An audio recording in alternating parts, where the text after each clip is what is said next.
recently we've seen a resurgence of hate speech in the African Great Lakes. It is a hate speech that reminds us about the rhetoric which preceded the 1994 genocide against the Tutsis, and indeed the same genocidal violence in Burundi. The usual rhetoric is there is a Tutsi Hima empire plan to discriminate anyone else who is not a Tutsi or a Hima. This distorted rhetoric, a narrative of a false history, which was written by the colonial era, should get everyone concerned that such rhetoric is being amplified by the international community and international media.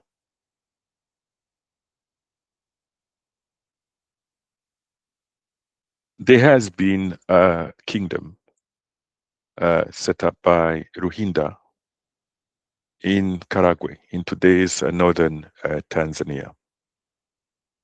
This kingdom had relationship with the rest of the African Great Lakes, and indeed there were intermarriages with the royal house of those countries. With the arrival of explorers and missionaries, they sought to study the families and family trees of the ruling clan in this particular kingdom in East Africa, the Kingdom of Karagwe. They did not study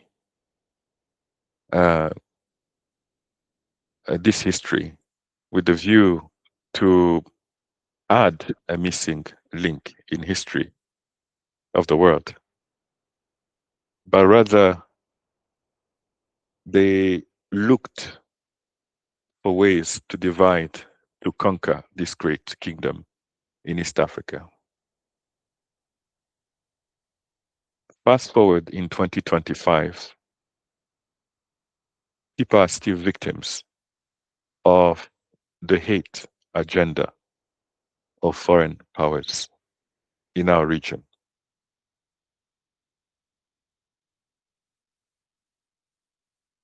Seeing the increase of genocidal violence, which has been reported by various mediums, I feel compelled to do this video. It's a rich history with an amazing cultural and tradition identity that has existed longer than the United States of America existed and most kingdoms. It is not surprising that they interacted with other kingdoms across the African continent.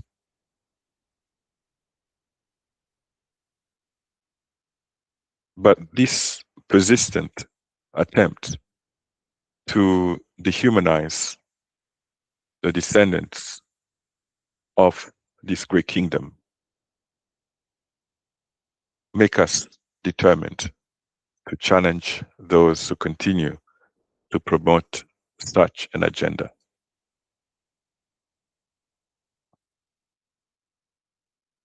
We have existed for centuries and will continue to exist for centuries. No one has the power to exterminate our people. Not even the agents who have served that goal from the time of the arrival of heirs of the 1884 Berlin Conference.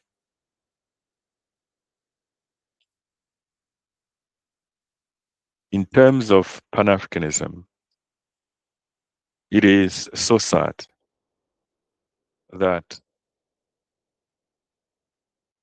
the puppets of this foreign ideology have continued to serve that goal of exterminating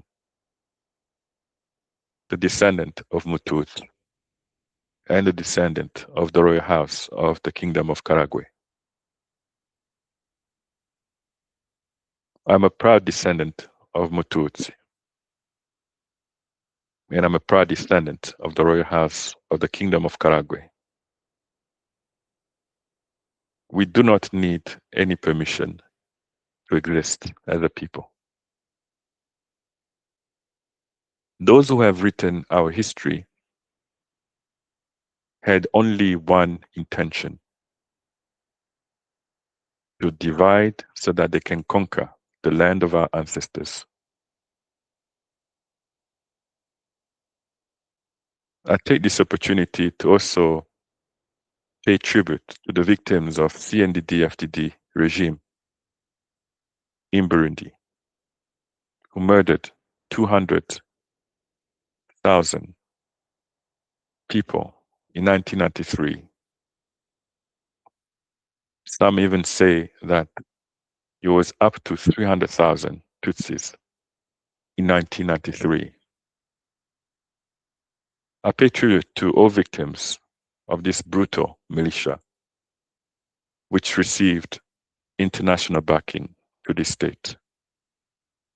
We also remember the 200 young people who were brutally murdered on this day 10 years ago by the CNDD-FDD led regime of Burundi. I pay tribute to the victims of ongoing ethnic cleansing in the DRC, the Banyamulenge community in the south of Kivu, and the Hema community. We will not be intimidated by those who seek to exterminate our people. We are not ashamed of our identity, proud descendants of the Kingdom of Karagwe and descendant of Mututsi.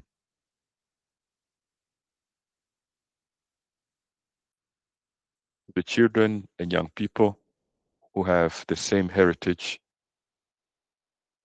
I hope you will embrace your identity and not feel afraid of the violence that was unleashed on us by foreign powers. I hope that the future will be greater than what my generation experienced. And I hope that the future will indeed gather the people of our kingdom. And I hope that the CEOs of the 1884 Berlin Conference will be defeated by our union, and that we regather together to build a greater future for future generation. Please take time to read your history, and please feel proud of that heritage.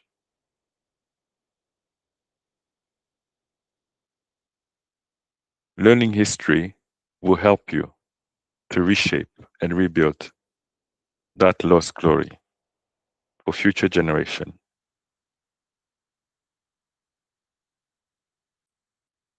So I'll leave you with this little booklet that I've created specifically for young learners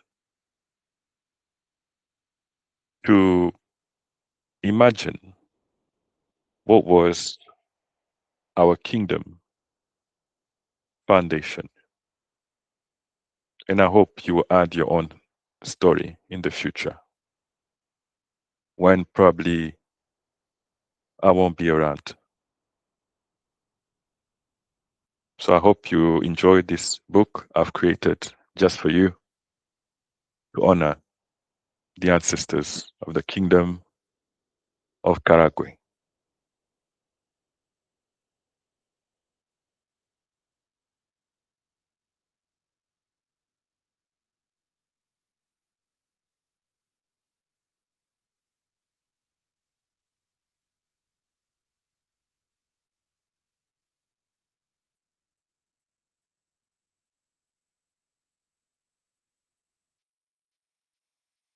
The history of the Great Lakes region is anchored in foundational narratives. For centuries, the saga of the Cwezi, or the Cwezi, has existed in a complex space between historical fact and pervasive myth. How do we, as scholars, excavate the verifiable history of the sprawling empire of Kitara from the mists of folklore? This journey requires critical analysis and an appreciation for the depth of cultural memory. Section 1. Roots and Origins. Dr. Kazura explained the dual nature of Cwezi origins. Mythologically, they are presented as semi-divine, often associated with supernatural power, succeeding the previous Cwezi Dynasty. Historically, they are theorized to have been pastoralist invaders or immigrants, perhaps Kushitic speakers, who arrived around 1300 to 1500 CE, bringing superior administrative techniques and sophisticated cattle breeds to the existing Bantu agricultural communities. Section 2. The unification of the Empire of Kitara. The genius of the Cwezi lay in political consolidation. The Empire of Kitara was not just a kingdom, it was an extensive socio-political formation stretching across modern Uganda, Rwanda, Karagwe, Buha, and parts of eastern Congo. This unification was achieved through a highly centralized monarchy, relying on powerful agents and chiefs who reported directly to the Mukama, king. To cement their authority, the Cwezi utilized potent symbols, royal regalia such as spears, like the symbolic Kyamukama, drums, and sacred artifacts were used to embody the state's spiritual and temporal power. Crucially, their defense system included massive fortifications like Bigo Bya Mugenyi, a complex earthwork system demonstrating advanced engineering and resource mobilization capabilities necessary to defend the core territories. Section 3. Key Achievements and Innovations, Economy. The Cwezi impact on the economy of the region was transformative. They introduced or perfected the management of the long-horned Ankole cattle, Sanga cattle, whose economic value was spiritual, social, and dietary. This focus on specialized pastoralism became the hallmark of the interlacustran societies. Simultaneously, archaeological evidence suggests the Cwezi fostered specialized iron smelting technology, providing superior tools for agriculture, warfare, and craftsmanship, solidifying their technological edge. Furthermore, cultural innovation flourished. They are associated with the refinement of bark cloth production, a vital pre-cotton textile, and the complex strategy game of omweso, reflecting sophisticated strategic thinking. Perhaps the most enduring cultural legacy is the institution of the Kubandwa spirit possession cult. After their disappearance, the Cwezi figures, Ndahura, Wamara, and others became revered deities. This cult served a crucial political function, establishing a spiritual link between the successor kingdoms, like Bunyoro, Buganda, and Rwanda, and the glorious Cwezi past, thereby legitimizing the new ruling dynasties. Section 4. The Collapse and Lasting Legacy, Internal Factors. Around the 16th century, the great empire fragmented. The collapse was multi-layered, suggesting internal pressures were already destabilizing the monarchy. Over-centralization, coupled with internal rebellions from disgruntled regional chiefs who sought autonomy, strained the Cwezi's ability to govern their vast territory effectively. Central power began to erode from within. External crises accelerated the decline. Historical accounts suggest devastating outbreaks of cattle disease, which decimated the Cwezi's economic base, the Sanga herds, and undermined their status as pastoral rulers. Following this weakness, the migration of powerful Nilotic Luo groups from the north put immense military pressure on the northern borders. This combination of ecological catastrophe An external threat led to the Kwezi's alleged sudden disappearance or absorption. The Cwezi Dynasty vanished, succeeded by the Bito and Hinda dynasties, but their legacy endured. Their administrative framework, sophisticated cattle management, military technology, and, most profoundly, the Kubandwa cult formed the cultural bedrock of the later interlacustrine kingdoms. Studying the Cwezi is not just looking at the past, it is understanding the foundation of governance, culture, and state formation that shaped modern East Africa.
May we reunite as one people, and may we build a greater future, not based on books written by foreign powers and explorers.